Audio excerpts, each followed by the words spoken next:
सलाम. जय मसीह की and praise the Lord. आजच्या ह्या सभेमध्ये परत एकदा प्रभू येशू ख्रिस्ताच्या नावात आपल्या प्रत्येकाचे स्वागत करीत आहे. प्रभू करो आपल्या प्रत्येकाचे जीवन हे आशीर्वादित करो. मी प्रभूचे आभारी आहेत की सुंदरशी संधी आणि वेळ हा परत एकदा प्राप्त होऊ दिलेले आहेत.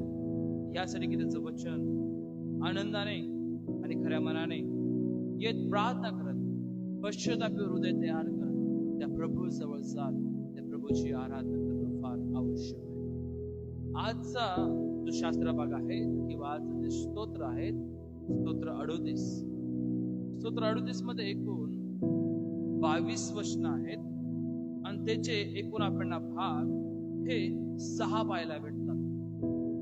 जरी हे 6 भाग आहेत पण थोडक्यामध्ये मी तुम्हाला सांगण्याचा प्रयत्न करतो. कारण या स्तोत्रामध्ये आपल्याला पाहायला भेटते की अंतःकरणाने केलेली प्रार्थना आणि ही प्रार्थना पश्चातापाची आहेत. ही प्रार्थना शारीरिक वेदनांपासून लांब होण्यासाठी आहेत. ही प्रार्थना जो सामाजिक दबाव आहेत त्याच्यापासून लांब होण्यासाठी आहेत. ही प्रार्थना जे शत्रू कट रचत आहेत आणि त्याचा घात करावयास पाहत आहेत त्यापासून संरक्षण प्राप्त व्हावी म्हणून प्रार्थना. ही प्रार्थना आम्हाला हे दर्शविते की त्याची म्हणजे दाविदाची आशा एकच आहे, ती म्हणजे माझा प्रभू हा मला सोडवणार आहे. त्याची आशा फक्त देवामध्येच आहे हे आम्हाला पाहायला भेटते. आणि पहिल्या आणि शेवटच्या वचनामध्ये आम्हाला पाहायला भेटते की देवाचा कोप किंवा देवाचा राग त्या ठिकाणी आम्हाला पाहायला भेटत आहे. आणि म्हणून दावीद ह्या ठिकाणी अंतःकरणाने देवाकडे प्रार्थना करत आहे, देवाकडे विनंती करत आहे. नेहमी लक्षात ठेवणं गरजेचं आहे की पापामुळे देवाला खेद होतो. पापामुळे देवाला खेद होतो आणि जर ते खेद तुम्ही आणि मी देवाला रोज देत आहोत, जर देवाला रोज तुम्ही मी दुखवत आहोत तर तुम्ही आणि मी ते पापाचं ओझ अधिक वाढवतो. आपण नाटिका केलेली असावी आपल्या चर्चमध्ये, आपल्या तरुण संघामध्ये की पापाचे ओझ. एक व्यक्ती असतो तो ओझ घेऊन चालत राहतो. ते अनेक प्रकारचं ओझ त्याच्या जीवनामध्ये असतं. मग ते बेविचाराचं पाप असो, व्यसनांचं असो, वाईट शब्दांचं असो, अनेक प्रकारचे पाप आहेत. त्या पापांमध्ये तो मुळलेला असतो, त्या पापामध्ये अटकलेला असतो, ते ओझ घेऊन फिरतो. आणि मग प्रभू येशू ख्रिस्त येतो, ते सर्व ओझ त्याच्याकडून काढतो, त्याचं बर्डन, त्याचं ओझ तो हलकं करतो, त्याला एक नवीन जीवन देतो. आणि नाटिकाद्वारे आपण हे सांगतो की प्रभू येशू ख्रिस्त तुमचे आणि माझे ओझे घेण्यासाठी तयार आहे, पण तुम्ही आणि मी प्रभू जवळ येण्यासाठी तयार आहोत. लक्षात ठेवा की पापामुळे तुम्ही आणि मी देवाला दुःख देतो. म्हणून दावीद या ठिकाणी पापाबद्दल आणि त्यामुळे होणाऱ्या परिणामाबद्दल तीव्र वेदना या ठिकाणी व्यक्त करतात. जर पाप आहे तर त्या पापामुळे आमच्या जीवनामध्ये किती भयानक वेदना होतात. या वेदना फक्त आध्यात्मिक नाही, या वेदना शारीरिक देखील आहेत. या वेदना नातेसंबंधामध्ये देखील आहेत. ह्या वेदना वैयक्तिक जीवनामध्ये देखील आहेत. म्हणजे आम्ही फिजिकली, मेंटली, स्पिरिच्युअली तिघी ठिकाणी या वेदनांचा परिणाम किंवा या पापाचा परिणाम होत असताना तुम्ही मी पाहतो. आणि म्हणून त्या ठिकाणी शारीरिक दुःख आहेत, सामाजिक आहेत किंवा कट रचणारे शत्रू आहेत, त्यांच्यापासून येणारे जे दुःख आहेत त्यांना देखील तो दावीद सामोरे जात. आणि दावीद ह्या स्तोत्रामध्ये तुम्हाला मला एका पर्टिक्युलर गोष्टीकडे घेऊन जात आहेत की तुम्ही मी कबुली करा. दावीद स्वतः कबुली करत आहेत, पश्चाताप करत आहेत आणि त्यावर तो अधिक भर देऊन देवाजवळ जात आहे. एक या ठिकाणी प्रामाणिक आत्मपरीक्षण या ठिकाणी दावीद करत आहेत. त्याला माहित आहे की देवाची दया, देवाची क्षमा आणि देव मला बरे करणार आहेत. या स्तोत्रामध्ये तुम्ही मी पूर्णपणे पाहत आहेत. कारण त्याला माहित आहे की पूर्णपणे देवावर अवलंबून राहणेच हेच माझ्या जीवनासाठी फार आवश्यक आहे आणि तेच बरे आहे. आणि म्हणून पापासाठी देवाची शिस्त ही कधीच मोडू नका. विश्वासघातवीत पण तारणासाठी विनंती. तर आज जो विषय आहे तो अंतःकरणाची प्रार्थना किंवा पश्चाताप. त्यात पहिली गोष्ट आहे पापाचे ओझे. 1 ते 4 वचन. हे परमेश्वरा, क्रोधाने मला शासन करू नकोस, संतापून मला शिक्षा करू नकोस. तुझे बाण माझ्या देहात घोळ रुजले आहे. तुझ्या हाताच्या भाराने मी दबलो आहे. तुझ्या कोपामुळे माझ्या अंगी आरोग्य राहिले नाही. माझ्या पापामुळे माझ्या अस्थित स्वस्थता नाही, कारण माझे अपराध माझ्या डोक्यावरून गेले आहेत. जड ओझ्याप्रमाणे ते मला फार भारी झाले आहे. या ठिकाणी दावीद सांगत आहे की पापाचं ओझ हे फार भयानक आहे. दावीद या ठिकाणी तुमच्या आणि माझ्यासमोर स्पष्ट करत आहे. दावीद ज्यावेळेस सुरुवात करतो तो सांगतो की परमेश्वर, तुझ्या क्रोधामुळे, तुझ्या शासनामुळे किंवा तुझ्या संतापामुळे तू मला शासन करू नको, तर मला शिक्षा करू नको, माझ्यापासून लांब जाऊ नको. तो ह्या ठिकाणी सर्वप्रथम कबुली करत आहे. तो इतरांना दोष देत नाही आहे, तो स्वतःचे दोष स्वतः पदरी घेत आहे. तो ह्या ठिकाणी एक देवाकडे विनंती सादर करत आहे की देवा, माझ्या जीवनामध्ये अशा अनेक गोष्टी होत आहेत, कृपा करून तूच जाणून घेणार आहे, तूच मला पारखणार आहे. बघा, पाप काय अमृत नाही किंवा एक पाप हे उत्तम पेय नाही की त्याचा स्वाद आम्ही घेऊ आणि आम्ही करू. पाप हे एक प्रकारे जखमेप्रमाणे आहेत, जी जखम सडत सडत जाते. पाप हे तुमचं आणि माझं आध्यात्मिक जीवन सडवणार आहे. म्हणून पापामध्ये जर तुम्ही गुंतलेले आहोत तर तुम्ही नेहमी हळूहळू सडत जा. ते दुर्गंधी हळूहळू वाढत जा.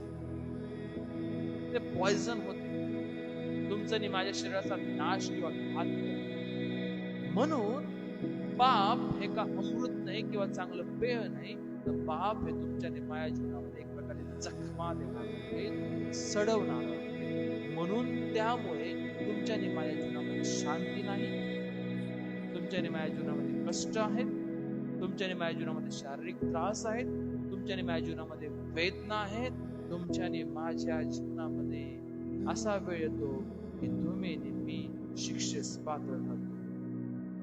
या ठिकाणी दावीद तुम्हाला मला शिकवत आहे की लपत बसू नका, तर देवासमोर प्रकट करा. पापाचे ओझे आमच्यावर आहेत. 1 ते 4 वचन तुम्ही देखील वाचा. पापाचे ओझे आमच्यावर आहेत, पण पाप हे तुम्हाला मला सडवते. पाप हे देवाला वेदना देते. पाप हे तुम्हाला मला देवाच्या समक्ष लांब घेऊन जाते. तो कोप तुमच्या आणि माझ्यावर भडकतो. दावीद सांगतो की त्या वेदनांपासून मी निघू शकत नाही. त्या वेदना माझ्यामध्ये अशा आलेल्या आहे की मी अस्थिर झालेला आहोत. म्हणून दावीदाप्रमाणे तुम्ही शिकणं गरजेचं आहे. ते तुम्ही आणि माझ्या जीवनामध्ये अप्लाय करणं गरजेचं आहे की पापाला लपत बसू नका, तर पापाला देवासमोर प्रकट करा. ओझे देव हलके करा. दुसरी गोष्ट, परिणाम. हा परिणाम शारीरिक आणि भावनिक आहे. वचन 5 ते 8. माझ्या मूर्खपणामुळे माझ्या जखमा सोडून त्याचा दुर्गंधी सुटली आहे. माझ्या अंगाला आळेपिळे येतात. मी अगदी वाकून गेलो आहे. दिवसभर मी सुटक्यांच्या वेशाने फिरतो. माझ्या कमरेला 10 सुटला आहे. माझ्या अंगी आरोग्य अगदीच राहिले नाही. माझे अंग बधीर झाले आहे व फारच ठेचून गेले आहे. मी आपल्या हृदयातील तळमळीमुळे ओरडत आहे. या ठिकाणी परिणाम शारीरिक परिणाम आहेत.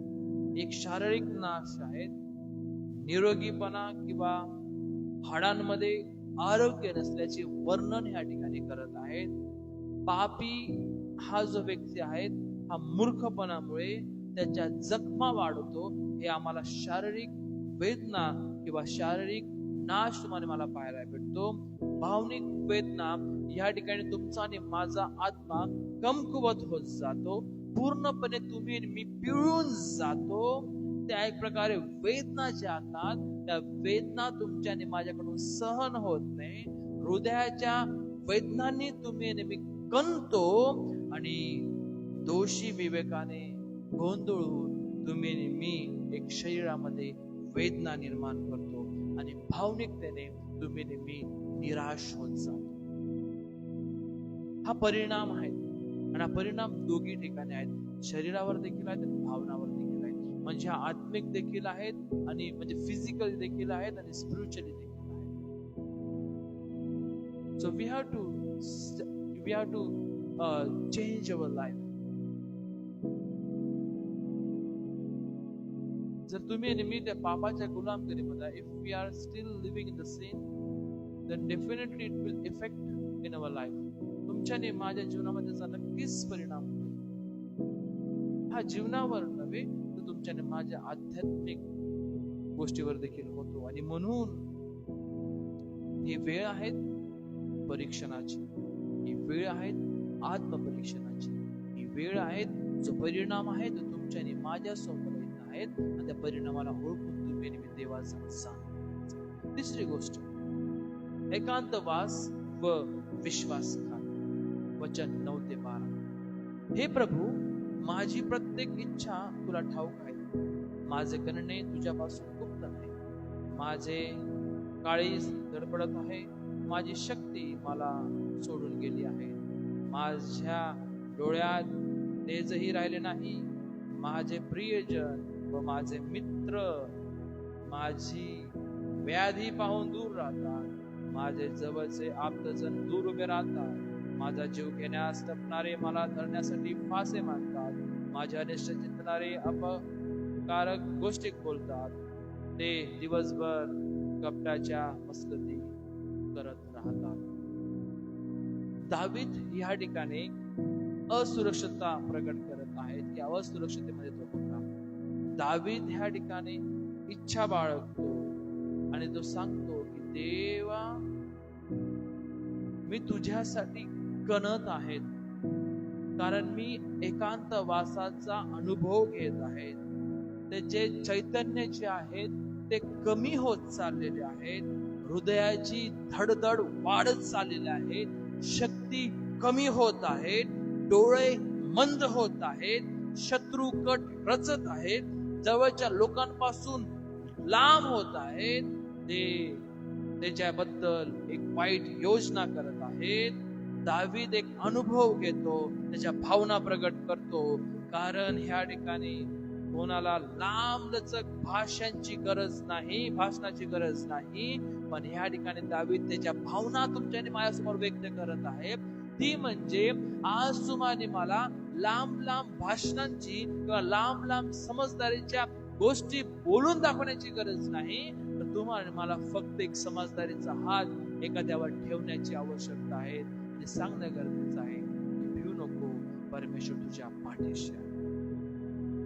या ठिकाणी कारण दावीद एकांतवास आणि विश्वासघाताचा अनुभव घेत आहेत, तर त्यावेळेस तुम्ही नेहमी दावीद सांगत आहे की या गोष्टींची मला गरज आहे. जर तुम्ही नेहमी स्वतःला विश्वासणारे सांगत आहोत, ख्रिस्ती सांगत आहोत, ख्रिस्तामध्ये वाढणारे सांगत आहोत, तर ते ख्रिस्ताचं चरित्र तुमच्याने माझ्यामध्ये पाहिजे. ते म्हणजे काय? एकमेकांना सहकार्य करणं. पापासाठी नाही, तर पापाच्या बंधनातून निघण्यासाठी, त्या जाळातून निघण्यासाठी, त्या थल खड्ड्यात जर अटकलेले आहेत, पडलेले आहेत, त्यांना हात देऊन बाहेर काढण्यासाठी. बघा, मसलिती तर अनेक सुरू आहे, पण आज तुमची आणि माझी गरज आहे एकमेकांना सहारा देण्यासाठी. दावीद व्यक्त करत आहेत एकांतवासात, दावीद व्यक्त करत आहेत विश्वासघातात, पण दावीद हे देखील व्यक्त करत आहे की कोणतरी त्याच्या पाठीवर त्याच्या जवळ हात फिरवतो. ही गरज आज प्रत्येक प्रियजनांना आहे. पण आज तुम्ही बघतो की आज अशी व्यक्ती तुम्ही मी होणं गरजेचं आहे की त्याद्वारे तुम्ही मी आध्यात्मिक समज देऊ शकतो. जे एकांतामध्ये आहेत त्यांना तुम्ही मी सहाय्य करू शकतो, पण विश्वासघात करणारे नाही किंवा विश्वासघात करणारे बनतो. चौथी गोष्ट, आरोपांमध्ये शांतता. वचन 13 आणि 14. वचन 13 आणि 14. मी तर बहिऱ्यासारखा होऊन ऐकत नाही, मुक्यासारखा मी आपले तोंड उघडत नाही. ज्या मनुष्याला ऐकू येत नाही, ज्याच्या मुखातून प्रत्युत्तर निघत नाही, त्याच्यासारखा मी झालो आहे. हा एक प्रकारे दावीद तुमच्या माझ्यासमोर मौन प्रगट केलेल्या व्यक्तीसारखा प्रकट होतो. हा मौन म्हणजे तो बोलत नाही आहे, तो हे प्रकट करत आहे की मी फक्त आणि फक्त देवावरच अवलंबून आहे. न्याय प्राप्त करण्यासाठी किंवा स्वतःला क्षमा प्राप्त होण्यासाठी आम्हाला कधी कधी शांत राहावं लागतं, कधी कधी भैर्यासारखं राहावं लागतं, आम्हाला मौन धरावं लागतं, जसं का आम्हाला ऐकू येईल. म्हणून आम्ही स्वतः क्षमा आणि शांती प्राप्त करू शकत नाही. दावीद हे देखील या दोन गोष्टी प्रकट करतात. निंदा होत आहेत, होऊ द्या, पण शांतीने राहा आणि शांती प्रकट करा. हे नीतिसूत्र देखील प्रभू ख्रिस्ताचे जीवन देखील तुम्हाला मला हे प्रकट करते. आणि खोट्या शब्दांना तोंड देण्याची गरज नाही किंवा तोंड देत बसू नका, तर तुम्ही नेहमी त्या देवावर विश्वास ठेवून त्या देवाकडे आपलं जीवन देणं गरजेचं आहे. म्हणजे आरोपांमध्ये देखील शांतता ठेवणं फार गरजेचं आहे. अनेक आरोप होते, अनेक खोटे आरोप तुमच्यानी माझ्यावर होते, अनेक तुम्हाला मला अडकवण्याच्या मागे लागले, अनेक खोटी साक्ष तुमच्यानी माझ्याबद्दल तयार होईल, अनेक लोक तुमच्यानी माझ्याबद्दल खोटी साक्ष तयार करून अनेक ठिकाणी पसरवण्याचा प्रयत्न करत. पण लक्षात ठेवा, शहाणपण त्यात आहेत की जो व्यक्ती शांतीने राहतो, त्यांना परत तोंड उत्तर किंवा त्यांना उत्तर परतवार करत नाही किंवा उत्तर देत नाही, तो शांतीने देवावर अवलंबून राहतो. यासाठी की दाविदाची शांतता हे प्रकट करते की तुम्ही नेहमी बोलू नका, तुम्ही नेहमी तोंड देत बसू नका, तर देवाला बोलू द्या. एखाद वेळेस तुम्ही नेहमी ही बाजू स्वतः घेऊन घेतो, देवाला बोलू देण्याऐवजी तुम्ही नेहमी स्वतःच आपलं तोंड उघडतो आणि त्यामुळे तुम्ही नेहमी स्वतःच. पाचवी गोष्ट, निराशेच्या मध्यभागी आशा. वचन 15 ते 20. हे परमेश्वरा, मी तुझी आशा धरली आहे. हे प्रभू माझ्या देवा, तू माझे ऐकशील. मी म्हणालो, तू ऐकले नाहीस, तर मला पाहून त्यांना हर्ष वाटेल. माझा पाय घसरला म्हणजे ते माझ्यावर तोरा मिरवतील, कारण मी तर पडण्याच्या वेतास आलो आहे. माझे दुःख माझ्या समोर नित्य आहेत. मी आपला दोष पदरी घेतो. माझ्या पापामुळे मी खिन्न आहेत. माझं वैरी जोमदार व बलवान आहेत. खोडसाळपणाने माझा द्वेष करणारे अनेक झाले आहेत. जे चांगले आहेत ते धरून मी चालतो, म्हणून बऱ्याची फेड वाईटाने करणारे मला विरोध करतात. या ठिकाणी नम्रतेने राहणे फार गरजेचं आहे. नम्रतेने अधीनता प्राप्त होते आणि ती अधीनता तुमच्या आणि माझ्या जीवनामध्ये हे प्रकट करते, तुमचा आणि माझा आत्मविश्वास देवावर आहे. या ठिकाणी त्याचा विश्वास दावीद प्रकट करत आहे. त्याला आशा आहे, त्याची आशा हा देव आहे.